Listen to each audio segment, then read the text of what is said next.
বিদ্যালয়ত পাঠদান চলি থকাৰ মাজতে ঘটিল অঘটন একেলগে 22 গৰাকীকৈ ছাত্ৰ-ছাত্ৰীৰ কৰুণ মৃত্যু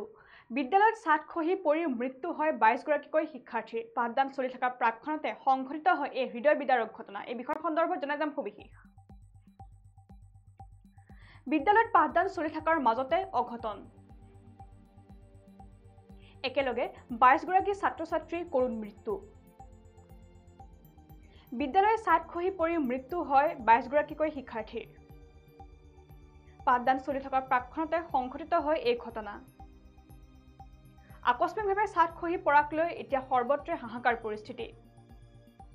ঘটনাত গুৰুতৰভাৱে আঘাতপ্ৰাপ্ত 100ৰো অধিক ছাত্ৰ-ছাত্ৰীৰ ইতিমধ্যে আহতসকলক ততাতৈয়াকৈ প্ৰেৰণ কৰা হৈছে চিকিৎসালয়লৈ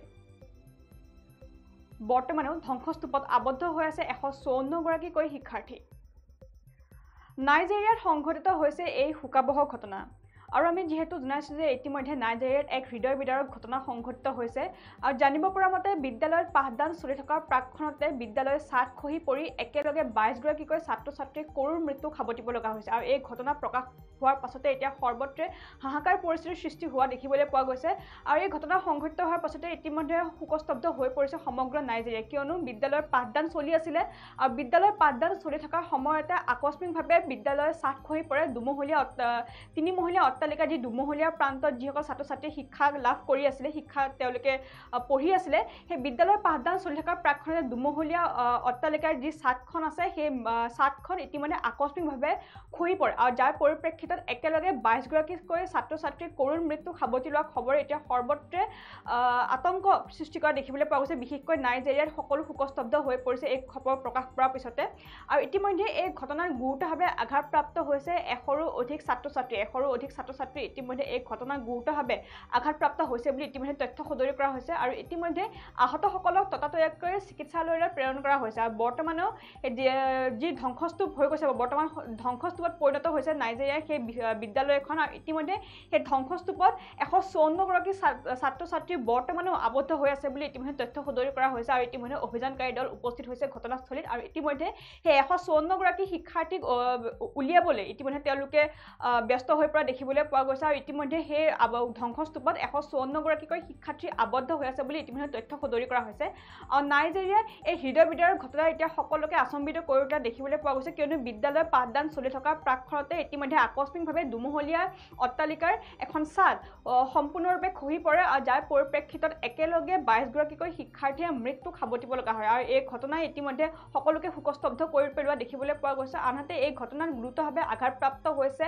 100ৰো অধিক ছাত্ৰ-ছাত্ৰী অৰ্থাৎ 100ৰো অধিক ছাত্ৰ-ছাত্ৰী এই দুৰ্ঘটনাত গুৰুতৰভাৱে আঘাতপ্ৰাপ্ত হৈছে বুলি ইতিমধ্যে তথ্য সদৰি কৰা হৈছে আৰু এই 100জনৰ ভিতৰত ইতিমধ্যে কেইবাগৰাকীও শিক্ষাৰ্থীৰ অৱস্থা সংকটজনক বুলি ইতিমধ্যে জানিব পৰা গৈছে আৰু ইতিমধ্যে আমি যেহেতু জনাইছো যে এই যেহেতু বৰ্তমান ধ্বংসস্তূপত পৰিণত হৈ পৰিছে সেই বিদ্যালয়খন আমি ভিজুৱেলছৰ আকাৰত দেখুৱাই আছে সেই ধ্বংসস্তূপত বৰ্তমান পৰিণত হৈ পৰিছে সমগ্ৰ বিদ্যালয়খন আৰু ইতিমধ্যে সেই ধ্বংসস্তূপত বৰ্তমানেও আবদ্ধ হৈ আছে 154 গৰাকীকৈ শিক্ষাৰ্থী বৰ্তমান সময়তো আবদ্ধ হৈ আছে সেই ধ্বংসস্তূপত পৰিণত হোৱা বিদ্যালয়খনৰ ভিতৰতে আৰু ইতিমধ্যে তেওঁলোকক বিচাৰি উলিয়াবলৈ উদ্ধাৰ অভিযানকাৰী দল উপস্থিত হৈছে আৰু ইতিমধ্যে তেওঁলোকৰ উদ্ধাৰ অভিযানৰ যি চেষ্টা বৰ্তমান সময়তো অব্যাহত ৰখা দেখিবলৈ পোৱা গৈছে কিন্তু একেলগে 22 গৰাকীকৈ ছাত্ৰ-ছাত্ৰী ইতিমধ্যে কৰুণ মৃত্যু খাবতিব লগা হৈছে এই দুৰ্ঘটনাত বিদ্যালয় যেহেতু পাঠদান চলি আছিল পাঠদান চলি থকা প্ৰাক্ষণতে আকস্মিকভাৱে বিদ্যালয়খনৰ সেই ছাদ খহি পৰে দুমহলীয়া অট্টালিকা সেই বিদ্যালয়খনৰ সেই ছাদখন খহি পৰে আৰু ছাদখন খহি পৰাৰ লগে লগে ইতিমধ্যে 22 গৰাকীকৈ ছাত্ৰ-ছাত্ৰীয়ে কৰুণ মৃত্যু খাবতিব লগা হৈছে এজন দুজন নহয় সৰ্বমুঠ 22 গৰাকীকৈ ছাত্ৰ-ছাত্ৰী একেলগে মৃত্যু খাবতিব লগা হৈছে আৰু যেহেতু সেই শ্ৰেণীকোঠাটোত সেই অট্টালিকাটো সেই মহলাটোত অৰ্থাৎ দুমহলীয়া মহলাটোত কেইবাগৰাকী ছাত্ৰ-ছাত্ৰীয়ে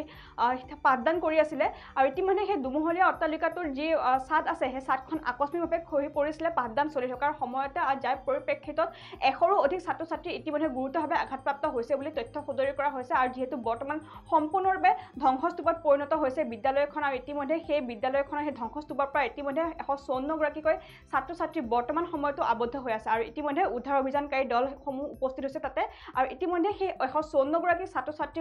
বিচাৰি উলিয়াবলৈ তৎপৰ হৈ পৰিছে উদ্ধাৰ অভিযানকাৰী দল